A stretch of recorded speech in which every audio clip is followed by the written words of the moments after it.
Tonight on CBC Vancouver News. I hope this arrest will bring some sense of peace to the Wong family. 4 years after an innocent teenager was killed in a gang shooting in Vancouver, a suspect has been charged with murder. If we're serious about saving lives, then we have to think differently about this and we have to meet people where they are. The victims of BC's poison drug crisis are getting younger and the drug supply deadlier. The pleas for the province and Ottawa to do more. Co-ops provide affordable living space that is the future as far as I'm concerned. And why not a co-op? Why one answer to the Lower Mainland's housing crunch is not being used more. This is CBC Vancouver News.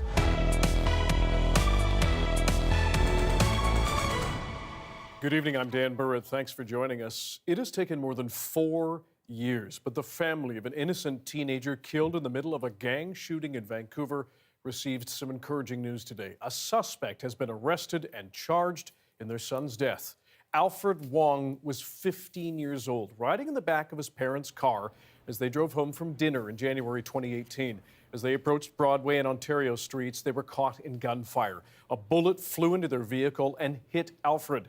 He later died in hospital. Vancouver police say officers interviewed hundreds of witnesses over the years and finally closed in on 26-year-old Kane Carter yesterday in Ontario.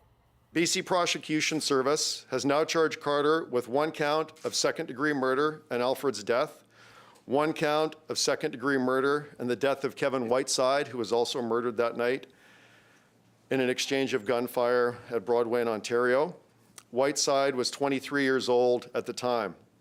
Carter has also been charged with discharging a firearm with intent to wound Whiteside and aggravated assault against a third victim who was struck by a bullet and survived.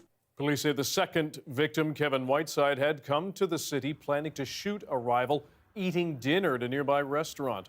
The gunfire erupted as that man left the eatery. Alfred Wong's family shared a statement through police thanking officers and others for their support.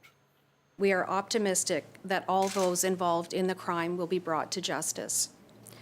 We hope that Alfred's death will be a catalyst for change in combating gang violence in the Greater Vancouver area, and that going forward there will be no more similar incidents. Police say Kane Carter, the suspect now charged, will be brought back to BC this week.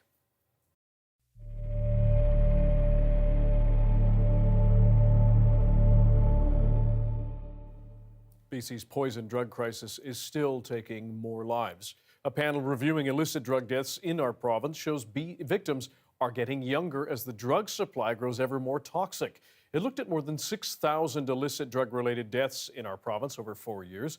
As our provincial affairs reporter Mira Baines explains, the panel says a safer drug supply, among other steps, are badly needed to try to save more lives. They say what needs to be done is clear, that both the provincial and federal governments need to act with more urgency on the recommendations. The report says 6 people per day die from illicit drugs in BC, with the average age of death trending younger at 42. The panel's chair explained what needs to be tackled. The first, a safer drug supply. Second, a coordinated goal-driven provincial strategy. And third, an evidence-based comprehensive continuum of treatment and support services.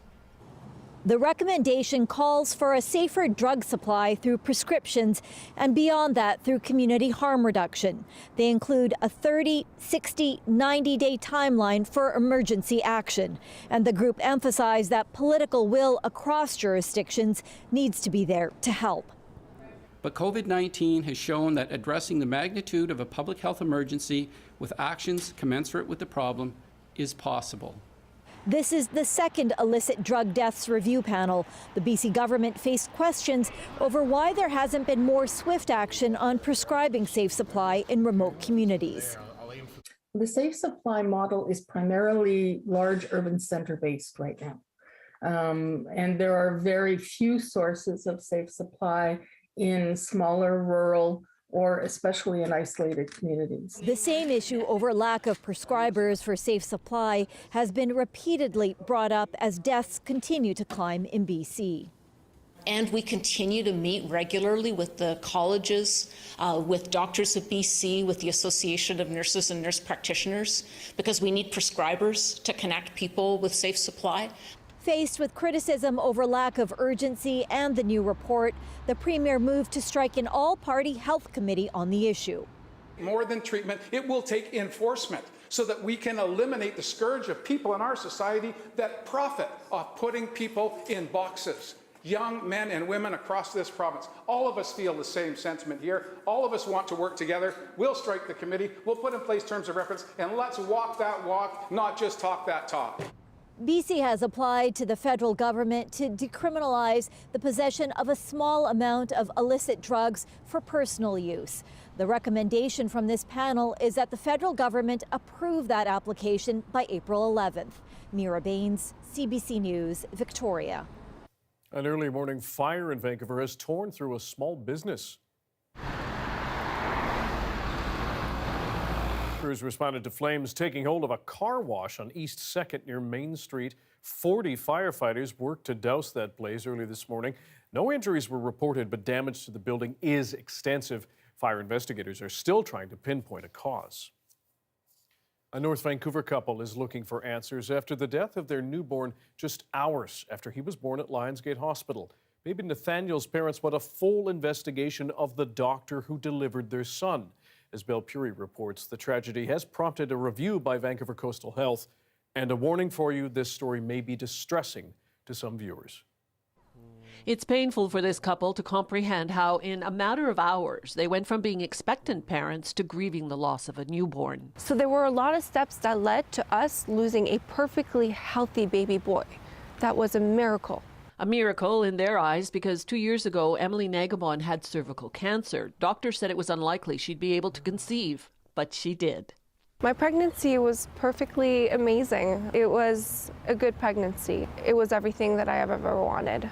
In early February, when the first-time mom went into labor, Lionsgate Hospital turned her away twice because she wasn't dilated enough. The third time, they wanted to send me home. However, I pushed for them to keep me. It was 36 hours before I was finally induced. Hospital medical records indicate, unfortunately due to staffing, it could not accommodate induction initially. Over the next 4 hours, at some point, the baby's skull became stuck in his mother's pelvis. The couple says the attending doctor opted to use a suction process to try to extract the baby. But she kept pushing for me to do a natural birth. After 3 failed attempts with the vacuum pump, the baby was finally delivered by emergency cesarean section. I knew that something was going on. My boy is not crying, and everyone is doing something. There's nobody who's like, oh, everything is good. No. Everyone was rushing, doing something.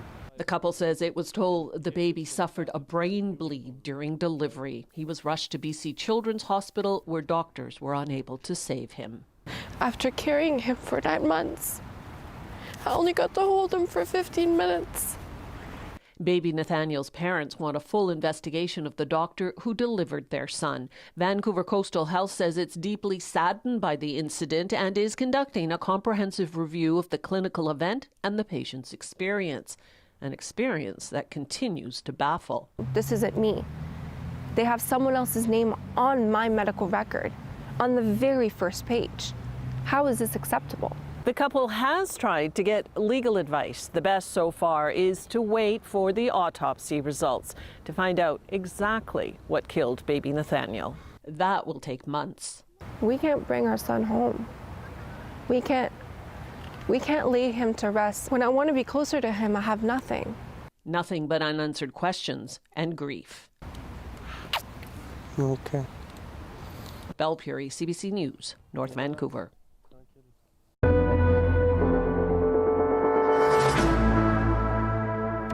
The number of people in hospital with COVID in BC continues to drop. The province is reporting 405 new patients today. That's down 14 from yesterday and more than 100 from a week ago. 58 people are in critical care. That's down 20% compared to last week. But deaths are not following that same downward trend. 14 more British Columbians have died from the disease or complications due to it in the last 24 hours. Surgery delays caused by the pandemic are leading to even longer wait times for women suffering from endometriosis. The disease causes debilitating chronic pain and can lead to organ damage. As Evacuations explains, patients are pushing for more funding and access to operating rooms. I'm in pain all the time. I'm in pain right now while we're talking. But bad pain is, almost getting to a point where you're not thinking properly. Every morning, Kiana Cazot wakes up and assesses herself on a personal pain scale. So if I say I'm at a 5 out of 10 of pain, that's probably the average person's 10 out of 10. I'm currently, if we're speaking now, I'm currently in about a 3. Cazot is one of over 1 million Canadian women living with endometriosis, a condition that occurs when tissue similar to the lining of the uterus grows to form lesions. It can lead to a rash of symptoms including pain, internal scarring, and infertility. There is no known cure for the illness, but a surgical intervention known as an excision laparoscopy has been known to alleviate symptoms. That elective procedure has been put on hold repeatedly during the pandemic. There are months where I might operate on 1 or 2 endo patients, which is a really, unfortunate state because the volume of patients is, again, astronomical, and we need to be operating at a higher frequency.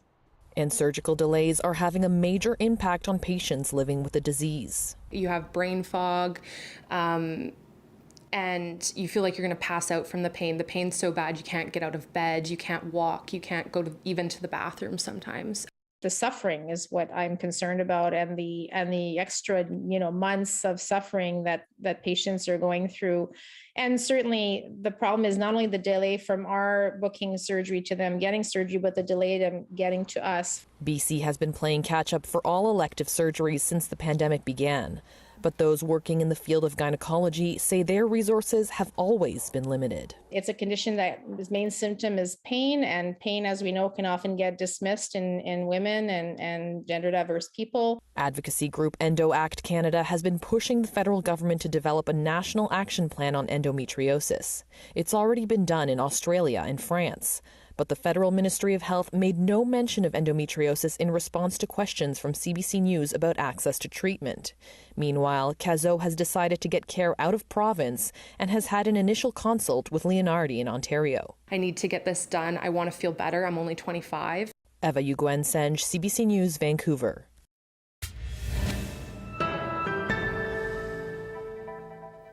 If you're feeling overwhelmed with rental costs or simply priced out of ownership, you're among many people in BC. Housing is eating up more and more of an average family's income. Thousands of people on the Lower Mainland have found a solution in co-op housing.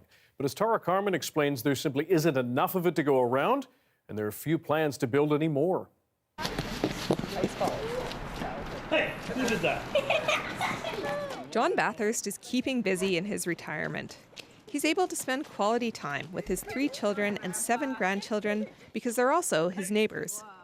They live in 3-bedroom townhouses in a forested neighborhood a stone's throw from Vancouver. They aren't millionaires, and yet they don't struggle with the cost of housing in one of Canada's most expensive cities, all thanks to housing cooperatives, or co-ops. This is an anomaly.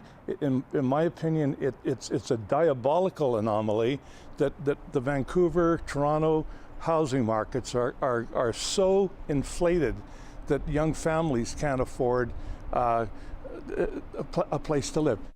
Housing co-ops exist all over Canada. They represent a middle ground between renting and owning. Members purchase a share to join, and there's no costly down payment and no landlord. Housing charges are set by an elected board, and because co-ops operate on a break-even basis, the monthly charge is often less than market rent. Participation is a huge part of what keeps our housing charges low, and every one of our family units puts in way more than their required effort to keep the co-op in good shape. BC has 275 co-ops with just over 15,000 units. But that doesn't mean they're easy to come by. Waiting lists can be years long. There's no possibility that co-ops can keep up with the demand with the number of homes they have now. In fact, many co-ops have literally closed their waiting lists because it's just not fair to say to somebody, we'll put you on our waiting list and we'll call you in 5 years. The vast majority of housing co-ops were developed in the 1970s and 1980s, and there's been almost no co-ops developed in Canada in 30 years. But with mortgages and rents both increasingly out of reach for Canadians, advocates say housing co-ops are a model that should be massively scaled up. Governments have to decide if they're willing to allow housing to continue to be an asset class in someone's investment portfolio, or if they're interested in creating market conditions in which housing can just simply be a home for someone. John Bathurst doesn't worry about the fact that he has no house to leverage for equity in his retirement. In fact, he questions the mentality that makes people think this is necessary. This planet's in trouble. And part of the attitude that has us in trouble is this whole thing that somehow or another I'm going to cash out with a huge amount of money. Like, why? Tara Carmen, CBC News, Vancouver. What the Transportation Minister has called one of the worst bottlenecks in our region is being torn down and expanded before work begins to replace the Massey Tunnel. The Steveston interchange in Richmond is a two-lane overpass that connects with Highway 99 and often backs up with traffic, as any commuter will tell you. The province has named the teams that will design and build a new 5-lane highway system, promising better connections for transit users, pedestrians, and cyclists to and from the tunnel. Construction is set to start later this year and finish by 2025 with a price tag of about $88 million. Work further down the road on the Massey Tunnel replacement itself is set to begin in 2026.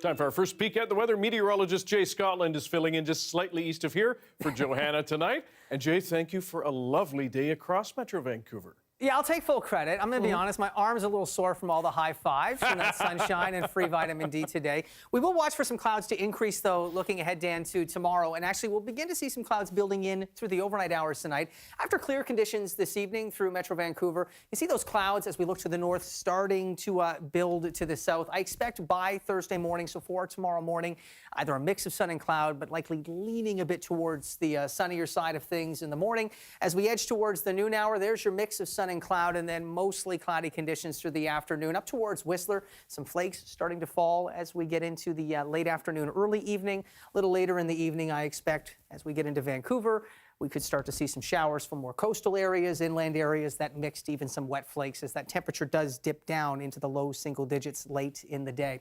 Let's take a look at your forecast, your day planner for tomorrow, starting out with a mostly sunny sky. Winds generally from the east, but they'll be light, so variable at times, certainly through the city. As we edge into the noon hour, we'll see more of a south to southeast wind setting up. This is a very light wind. Clouds will be increasing. Weather pretty ho-hum tomorrow, but we do look at that cloud cover building later in the day. So most of the sunshine front-ended into your Thursday with the clouds a little back-ended, and we could get that wintry mix of precipitation into your Thursday night. As for what that means as we edge towards the weekend, Dan, I'll have your full 7-day forecast coming up in just a few. Sounds great. Thanks, Jay. Weather update brought to you by Alegria by Cirque du Soleil. Opens March 25th at Concord Pacific Place. In just over a week, people in Ontario will be able to go mask-free if they want to. Why the new rules are being met with excitement by some and trepidation by others. Stay with us.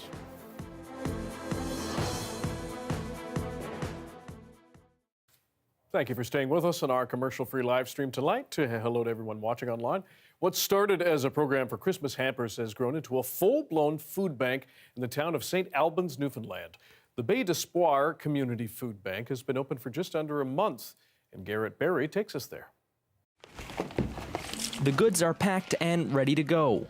This bank has only been open for a few weeks, but their list is already growing. We best suit their allergies, likes, dislikes, and we try to fit their box with those items and try to teach them a little bit about nutrition as well. Out of a Christmas food hamper program comes a permanent year-round service. We found our list each year grew, and we thought, you know, if they're in need at Christmas time, well, of course, they're in need all year round. It doesn't change, your circumstances don't change. It's a feel-good story, neighbors helping neighbors. It's a rewarding thing for me, and it's different. And like I just finished working full-time, so it was rewarding for me to have something to do, and volunteering for this is perfect. But what does it say about our economy? and our community. Some stories are sadder, we'll say, than others, and more need than others as well. So a lot of that has to do with reflection on the economy and the state that we're in right now with the increase in prices of everything, especially food, electricity. At around 1,200 people, St. Albans is one of the smaller towns in this province to have its own food bank. This new establishment has opened some eyes as to what kind of need exists in rural Newfoundland and Labrador. We have seniors that find it hard to pay their light bills, and so they need a little help with food. I think more small communities should open up food banks because with the economy going the way it is and bigger centers being further away, more and more people are going to be in need. The good news, the community is on board, adults and children. Students themselves started realizing that, well, there's hunger in the world, but we also have hunger here in our community because our community food bank had started, and they did set a goal for themselves. The students themselves came up with the idea. They wanted to collect donations at the school level to bring over to the food bank. And so they collected for a week. And one day last week, they come over with their trolley and boxes full of food, and they were just beaming. That's a good thing, because as the cost of gas and heat goes up, this new food bank is expecting to be busy. Garrett Berry, CBC News, St. Albans.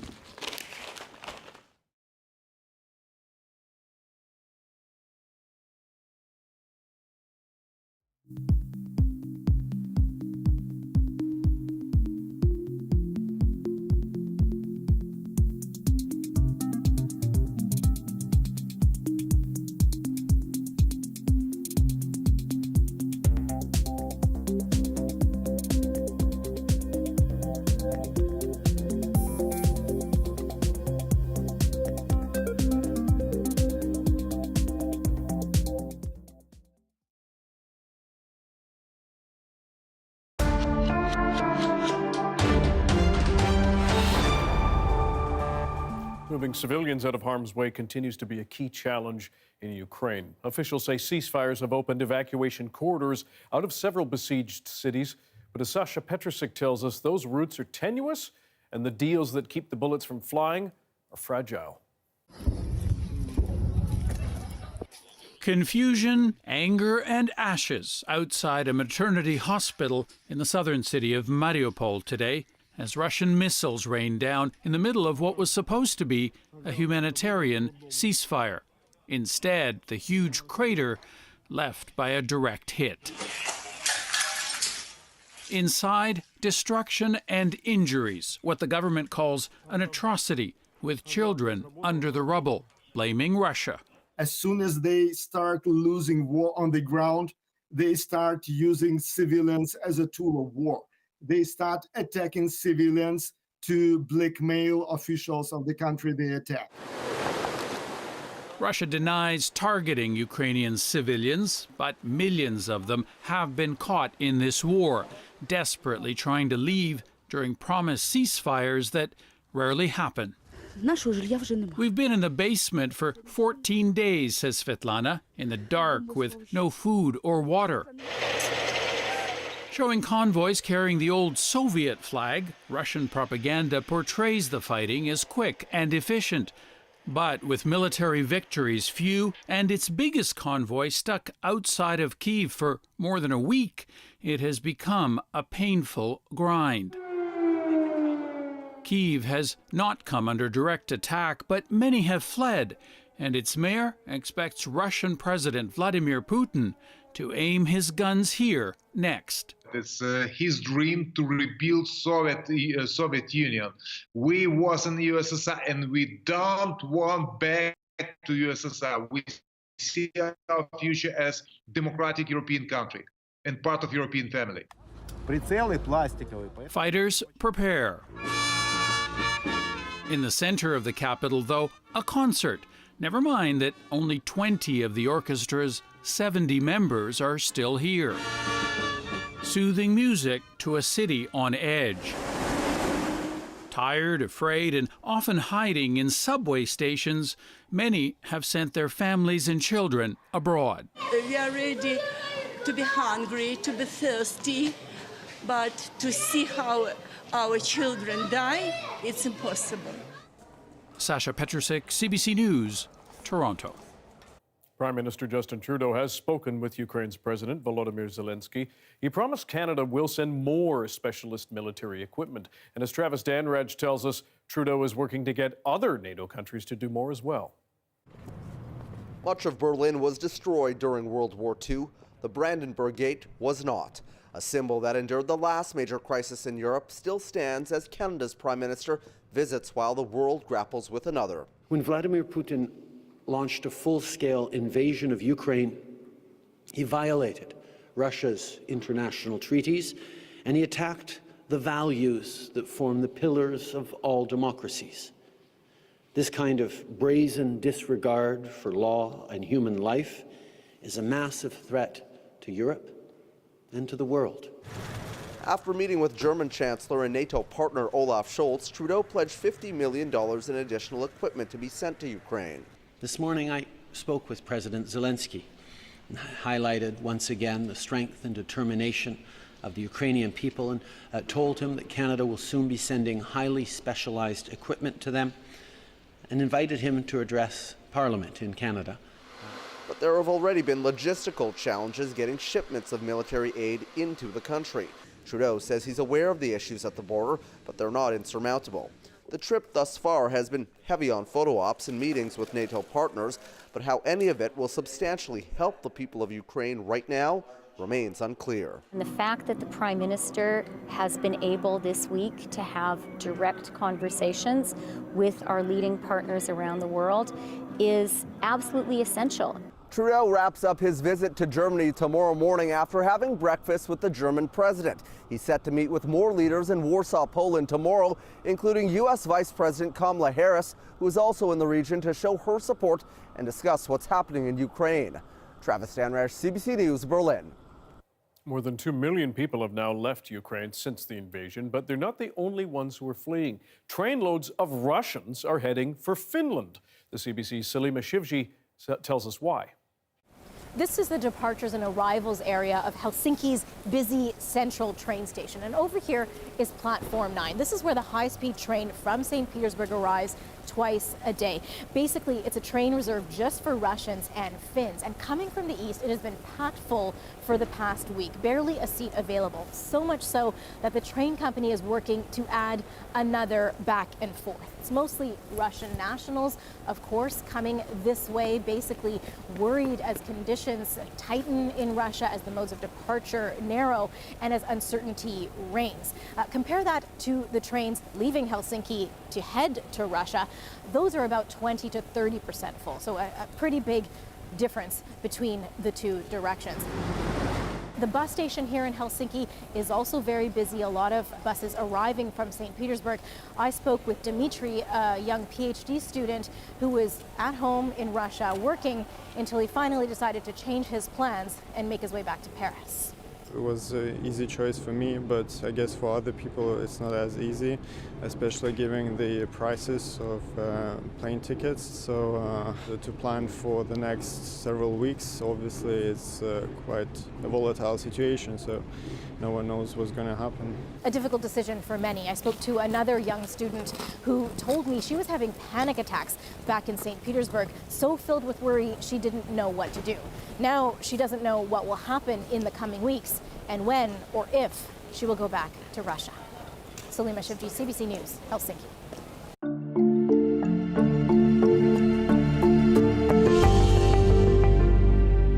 Mandatory masking is going to end in Ontario's schools, gyms, restaurants, and stores in less than 2 weeks. The onus will now be on vulnerable people to mask up if they feel at risk. As Mike Crawley reports, the clock is also running out on workplace vaccination mandates. Go into any mall or grocery store in Ontario right now, just about everybody is wearing a mask. The days of this happening are numbered. The province's mandatory masking rules in shops and in schools end on March 21st. Why? Ontario's top public health doctor says it's because the risk from COVID-19 is now lower. And because the risk is less, our public health recommendations have to be proportionate They have to be balanced, and you have to recognize you can't mandate masking forever. The messaging on masks is shifting too. Instead of saying everybody should wear them to protect others, the onus to wear a mask is now on those at greatest risk from COVID. If they are vulnerable to this virus, if they've got any underlying illness, if they are immune suppressed in any way. Other changes coming for Ontario? All workplace vaccination mandates end this month. Then, all remaining emergency orders, including mask rules on public transit, in hospitals, and long-term care, will expire April 27th. That's exactly 1 week before the election campaign begins. Moore insists that has nothing to do with today's announcement. My decision-making and recommendations to government have not been affected by any understanding of the political system. While Dr. Moore speaks, Premier Doug Ford is 100 kilometers away to announce money for planning the redevelopment of Brantford's hospital. Why isn't he making the mask announcement along with Dr. Moore? I just don't feel I should be out there trying to steal his thunder. Still, Ford has thoughts on the end of mandatory masking. It's going to be up to the people of Ontario. If you want to keep your mask on, keep it on. If you want to take it off, take it off. But we have to move forward from this. Like people are exhausted. And he denies this move comes too quickly. You know, we've been super cautious. As a matter of fact, I've been probably accused of being the most cautious leader in North America when it comes to this pandemic. Asked how confident he is that Ontario won't get hit with another wave of COVID once the mask mandates end, Ford says no one has a crystal ball. Mike Crawley, CBC News, Brantford.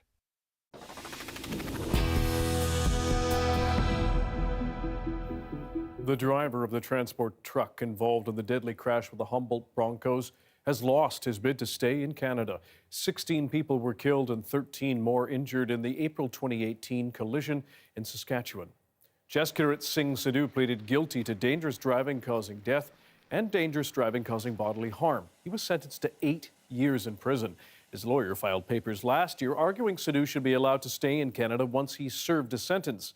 That application has now been denied. Sidhu may be deported to India now, but he has one more avenue of appeal. Brampton Mayor Patrick Brown has settled his $8 million defamation lawsuit against CTV News. I'm very happy that this is behind me, and I'm looking forward to the future. Brown stepped down from the leadership of Ontario's Progressive Conservatives in January 2018, shortly after CTV broadcast a story alleging sexual improprieties with 2 women. In the settlement, CTV says it regrets the story, adding it contained factually incorrect information. Brown has said he is mulling a run for the leadership of the federal Conservative Party. It is known as the world's coldest and toughest ultramarathon. Up next, you're going to meet the 18-year-old from Vancouver Island who did it and won. His story's next.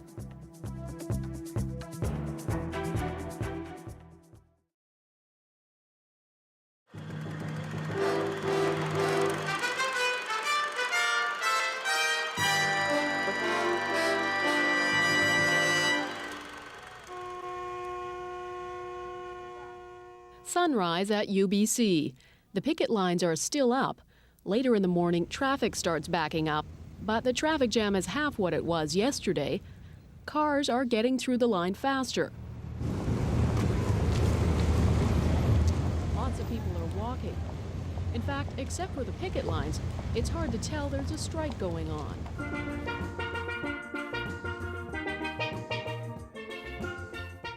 Some music, a barbecue. It was life as usual at the Student Union building. Inside, the cafeteria was closed because its workers are on strike, but that seemed to make little difference. It was quieter at the library. People who usually work here are on strike too. A few management people are filling in. Are you having any trouble finding what you need in the library? I just got here and it seems to be okay. I don't know about checking out books though. That was going ahead too, although more slowly than usual.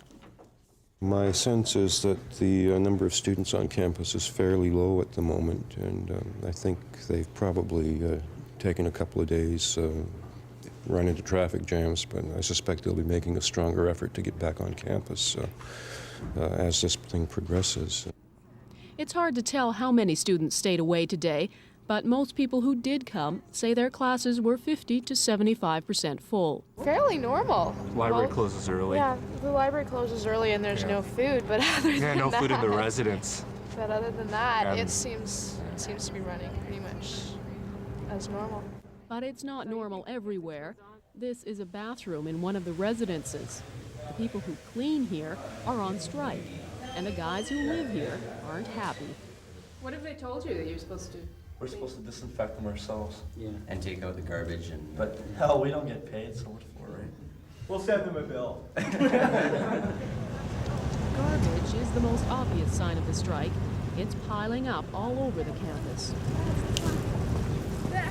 The university hopes that now it's got an injunction keeping pickets from obstructing traffic, that life on campus will be a little bit easier. But the union isn't too worried about the injunction. It says the real power isn't on the picket lines, it's in the fact that the garbage isn't being picked up and the buildings aren't being cleaned. The longer this strike goes on, the more those small day-to-day things will become a major headache for the university. Donna Friesen, CBC News, Vancouver.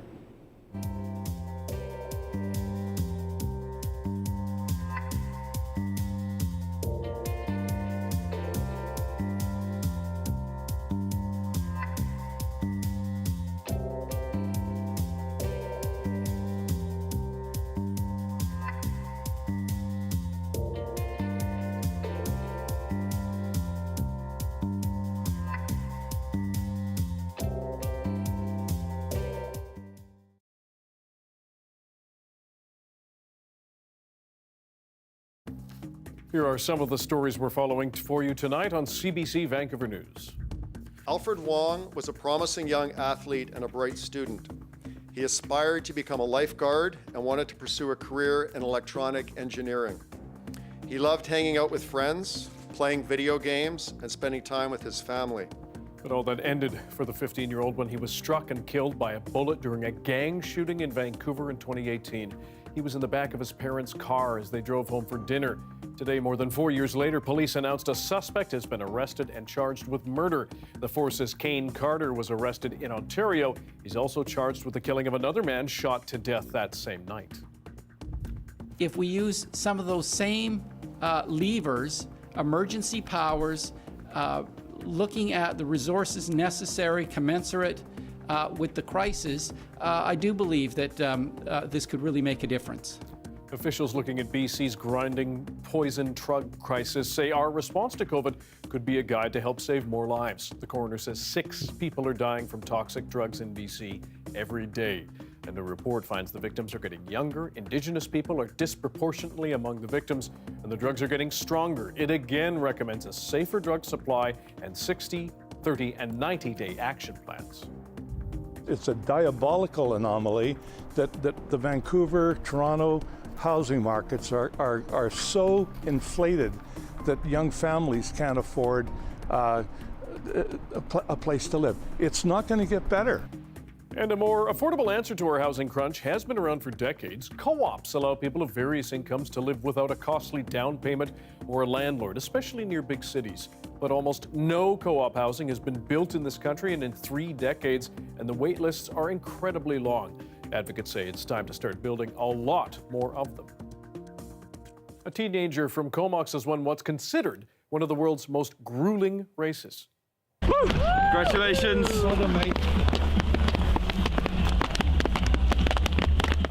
Last week, 18-year-old Rio Crystal came first in the Arctic Ultra, a 400-kilometer foot race from Dawson City in the Yukon all the way north to the Arctic Circle. He was the youngest competitor and the only Canadian in the field. Rio took 4 days, 15 hours, and 11 minutes to reach the finish line. He walked the whole way and slept in a tent while temperatures fell well below freezing. And joining us from Whitehorse is Rio Crystal. Rio, thank you for being here. First of all, we have to ask, why do this?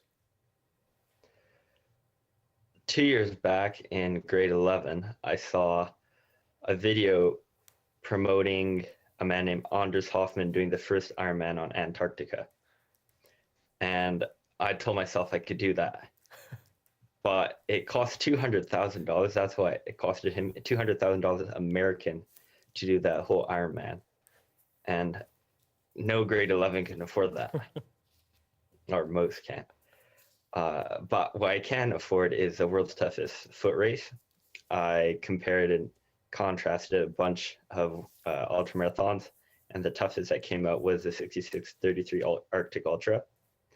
So it did cost me about $10,000, but thankfully I worked a lot over the last 4 or 5 years, and I could afford that.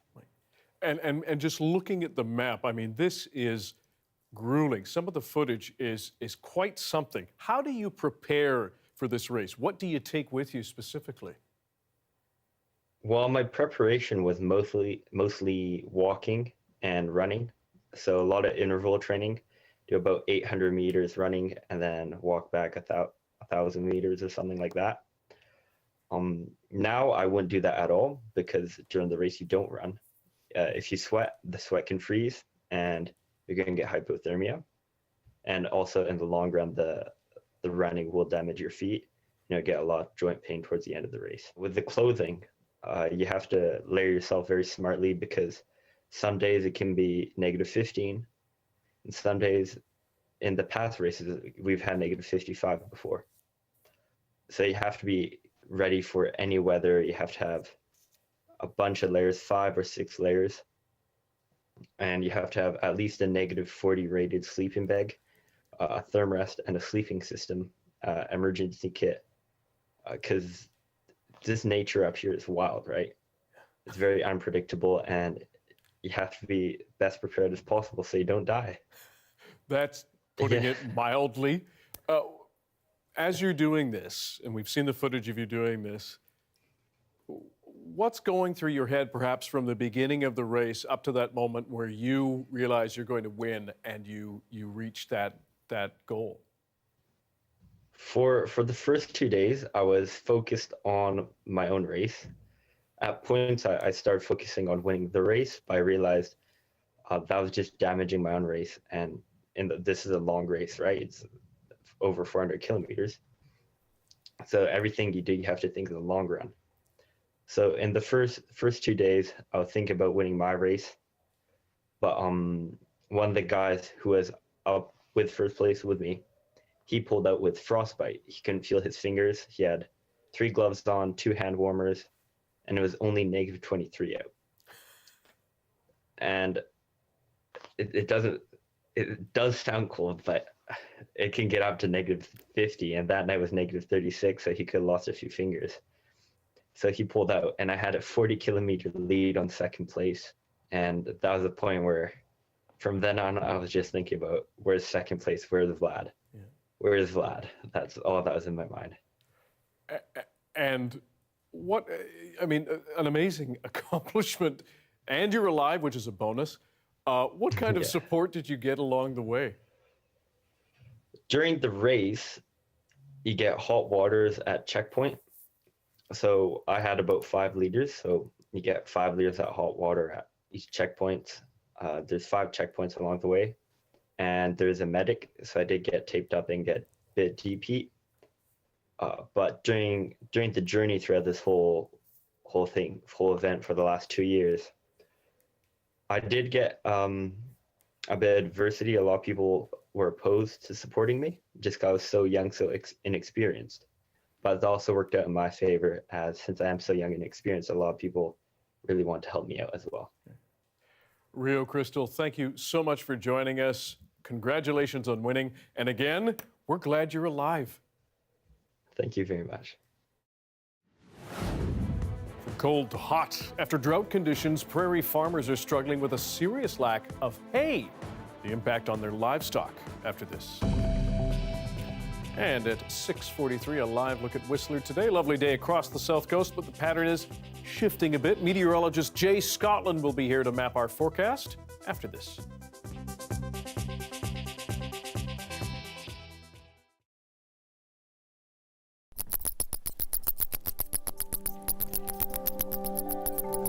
It's very deeply ingrained, I think, in movies, television, literature, to be afraid of bats. They are often portrayed as scary, blood-sucking, vampire-like creatures.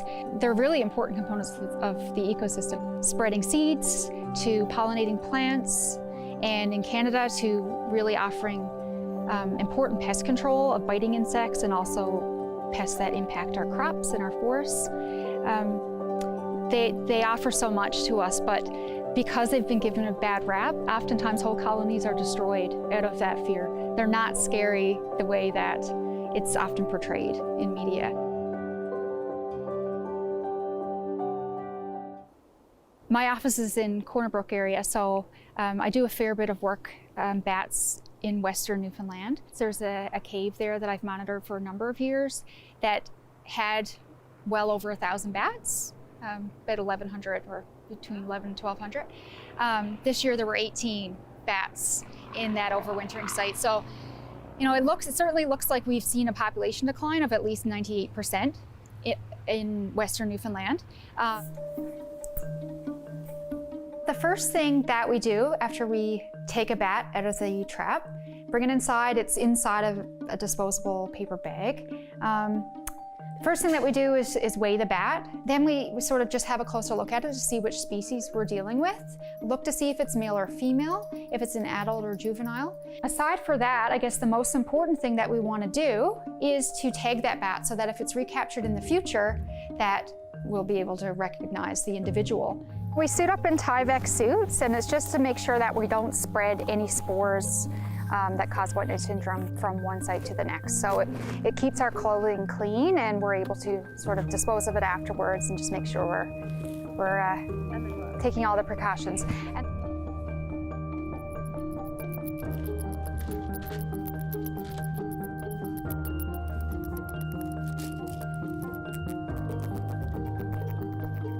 White nose syndrome really is the biggest threat here right now. And unfortunately, there's not a whole lot that we can do to prevent against this threat. However, people can help conserve habitats that are important to bats. Generally, as long as bats are not accessing the immediate living area that people are living in and sleeping in, if bats are just sort of, excluded to an attic area, generally it is safe to allow the bats to stay there just until the end of their maternity season when they're having their pups. It's really important that we have, generally there's only probably 1% to 5% of bats that survive this disease. So we want to make sure that the bats that do survive white nose syndrome have habitats that they can raise pups, and that we can really minimize the mortality and human-caused mortality factors that could further impact their populations.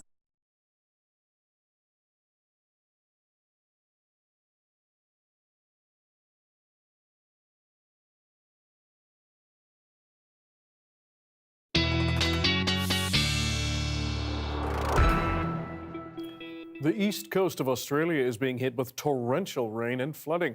At least 19 people have been killed so far. The country has declared a national state of emergency as tens of thousands of people in Sydney flee that rising water. This as some areas around the country's largest city have received up to 200 millimeters of rain since Monday night. The downpours triggered flash floods and sudden evacuations. Back in this country, the hot, dry weather that parched the prairies last summer is still having an impact. The record-breaking heat stunted last year's hay harvest, leaving some livestock owners scrambling to feed their animals. The CBC's Wallace Snowden has this report from rural Alberta. Hello, Wizzy. Horses need hay. It's a critical part of their diet, especially during the cold Alberta winters. But the crop has been hard to come by lately. After a harvest on the prairies marred by record-breaking heat, Albertans with large animals to feed have been scrambling over the limited supply, and prices continue to surge. Last winter, bales were selling for around $50 each. Now that price has increased to more than $200. Bev Wilson worries how she'll keep the roughly 90 rescue horses in her care fed through winter. The impact has been, it's just been insane. Like, I don't even know how we're going to make it, to be honest. Many Albertans are in the same boat, struggling to feed their livestock. Since December 1st, more than 560 animals, mostly livestock, have been taken into protective custody by the Alberta SPCA. Even if food prices are expensive, even if it's hard to find, you can't let the animals starve. So if you don't have enough feed to get through the next 2.5 months, then it's time to have a hard conversation about the number of animals you have and reducing the herd that you have so that you do have enough feed for them. For Wilson, it's a frustrating time. She's struggling to keep afloat just as rescue services for large animals are needed most. She's now pleading for donations and calling on the government to expand the eligibility for drought relief, at least until the snow melts and the spring grazing season begins. Wallace Snowden, CBC News, Edmonton. Our full and complete weather forecast with meteorologist Jay Scotland filling in for Johanna tonight. Another lovely day across the south coast. What beckons tomorrow, Mr. Scotland? Well, we'll see clouds increase. Still a fair amount of sunshine, Dan, in the earlier part of the day, but in the afternoon we'll see the clouds starting to build, and then we get back into that more typical March weather that involves precipitation as we look to your 7-day. Spoiler alert on the 7-day. I will get to that in just a moment. So clouds continuing to build across northern parts of the province tonight. See this frontal boundary starting to move in. As we get into tomorrow, you're seeing some rain across Haida Gwaii, pushing across the water into, as we look towards Hartley Bay, up into Prince Rupert, likely mid-morning. Could even see some mixed precipitation to showers for coastal areas. And then we'll watch for that to continue to dig its way a little further south through the day. So I expect cloud cover as we look to Vancouver, Victoria to be building through the afternoon.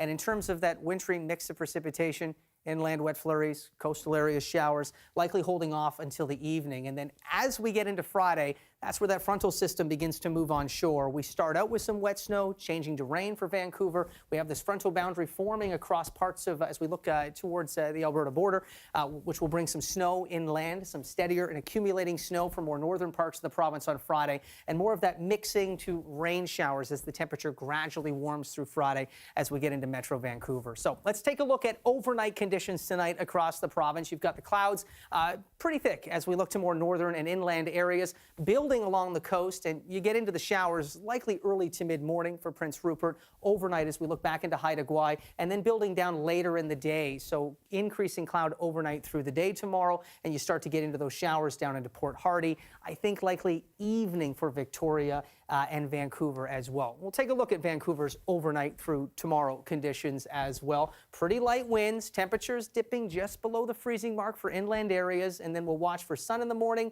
increasing cloud in the afternoon, and as for that precipitation, later in the day, so likely holding off until the evening. So enjoy the sunshine at least through the morning and early afternoon.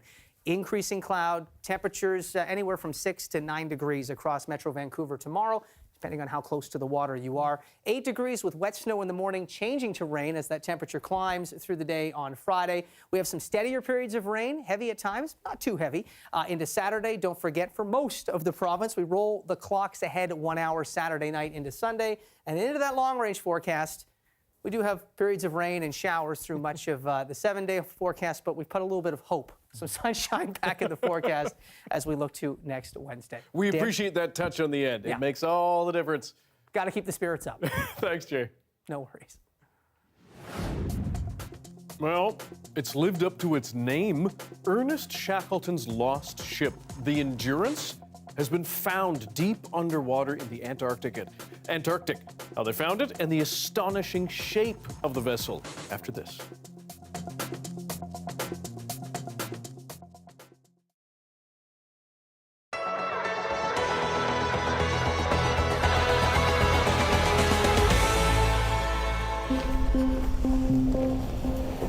This is a portable unit that the province has created to basically offer welding and metals fab to different schools across the province who don't have a welding shop, physical welding shop in their building. It gives kids a chance to get their fingers in the trade and try it, and other times, like, they would never get this opportunity at this school because we just don't have the shop or the facilities for it, so it's great that way. So the first 3 weeks, we've done a lot of classroom work, so I've done basic shop safety, fire safety, grinding safety. I've done safety on the plasma cutter.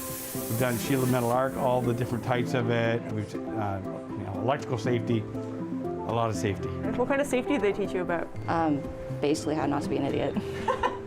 So what's the end game here? What are the kids going to come out of this knowing? It's an introductory course.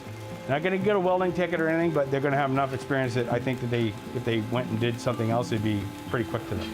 How important is it to get into that kind of thing when you're young? I think that kids today are not really familiar with what tradespeople do and how important it is, and they just don't see it as a real opportunity for them. They're excited to get in here. They're kind of like chomping at the bit to get in here. I think the last couple of weeks, they're like, when is it going to open? When is it going to open? Can you get somebody to come put the power on? I'm like, I'm on it, you know. Why do you think they're so excited about it? Just because it's a different thing, you know. What made you decide to take welding? Honestly, I just want to be able to get as much done as I can during school, and I feel like that this would be a lot more interesting and a lot more fun than sitting down at a desk doing what's pretty much educational paperwork for 5 hours a week. Not a lot of girls want to go in welding. Yeah? How come? Probably most of them don't want to get their hands dirty.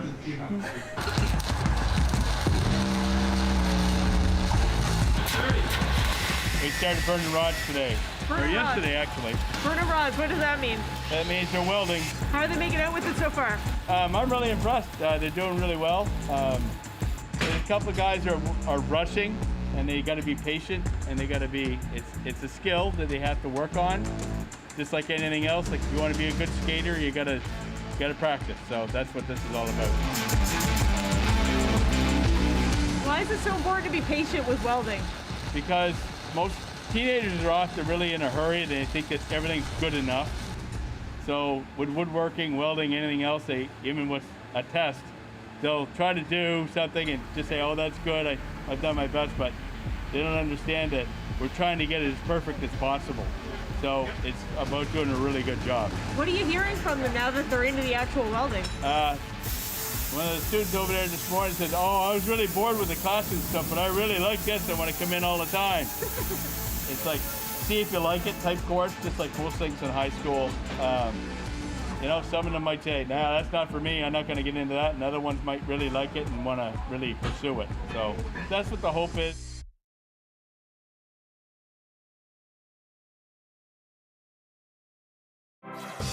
Hi, I'm Amy Bell, and here's what's in your CBC Vancouver inbox. On March 16th, join the Black Business Association of BC and the cast and crew of CBC's new hit series, The Porter, for a conversation about diversity and inclusion in TV and film. The free virtual event will explore the panelists' experiences filming The Porter and discuss the importance of Black inclusion in film. Learn more and register at blackbusinessbc.ca.